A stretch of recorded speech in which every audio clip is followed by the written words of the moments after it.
With 14 seconds to go and leading them in, it is the Austrian boat I mentioned, is Godspeed, and further up we've got 741, the black sail of 741 further up. Well, in the middle of there goes the gun. And they're all clear. So the Austrian boat Godspeed's got a good start, and also 49-47 Lisa down here. Who have you got, Matt? Well, we've got Scarlet Oyster, actually. Ross Appleby's 48-foot Oyster got the best start in the middle of the line there. As I look down towards you, Simon, down there, it's clear to see that once again that end of the line is clearly beneficial. But for those, the bulk of the fleet that started in the middle, Ross Appleby and his crew on Scarlet Oyster got the best start by miles. They got their time on distance absolutely spot on right, and trimmed in, everybody out on the weather rail and in clear air, and in a really nice spot.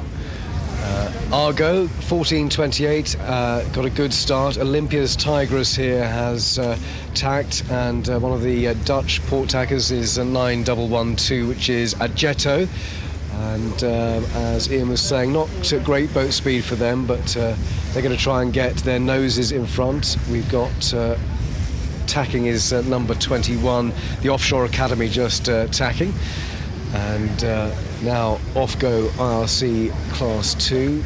Good start for 8405, which is Olympia's Tigress, and they'll all be coming together with the main fleet, who are piling in down towards the Isle of Wight shore.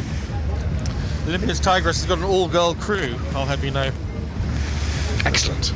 Well done to them. They started close to the squadron. Let's see how this shakes out now, because the main bunch who led over in the middle of the line are coming down towards them, but that looks like a pretty good start for Olympia's Tigress there, Ian. Yeah, I think the breeze has actually gone more left than in the previous start, and it's becoming even more biased to start down here at the squadron, and they're crossing the bulk of the starboard tackers by quite a margin.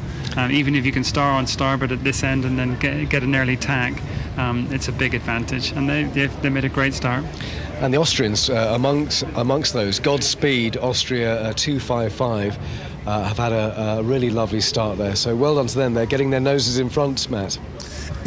Excuse me. Yes, they are. And there's quite a group of 1, 2, 3, 4, 5 boats, that have made, as you say, as you were calling it, that port tack start down the green, and they really have got quite an advantage over the best boat to have come out off the line on starboard in the middle of the line. Continues to be Scarlet Oyster.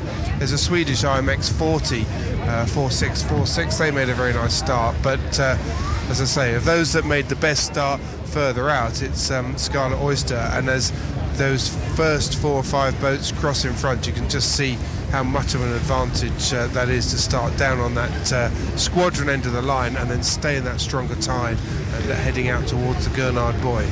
So Ian, do you think the Volvo boats and the rest of them are going to be coming in close to us here? I think it's going to be a fantastic sight. I think it's all playing out perfectly. I think we're going to have a good group of the Volvo 65s fighting to win control of the squadron end of the line right next to the parade.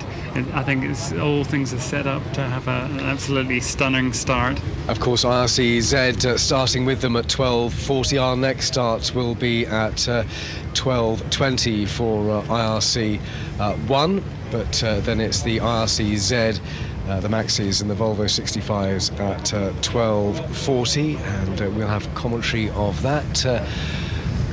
Nunatak just tacking there as they head off past the green, and the mass start there of IRC 2 underway. Their tacking battle up the Solent and then past the Needles, and on they go to Land's End and then up to the Fastnet Rock.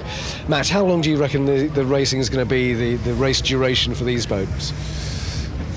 Tricky one. I'm guessing, what are we now? Sunday, Monday, Tuesday. I mean, I think it's going to be, I'm guessing, Tuesday night, Wednesday morning, 4 days.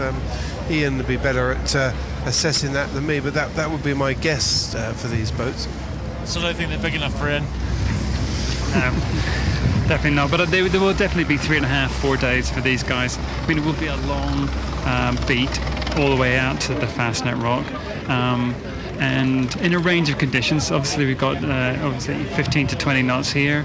Expect that it should be windy all the way out of the Solent, but moderating overnight tonight, and some lighter conditions further offshore, and potentially very light as they get out towards the towards Land's End tomorrow and into the tomorrow evening.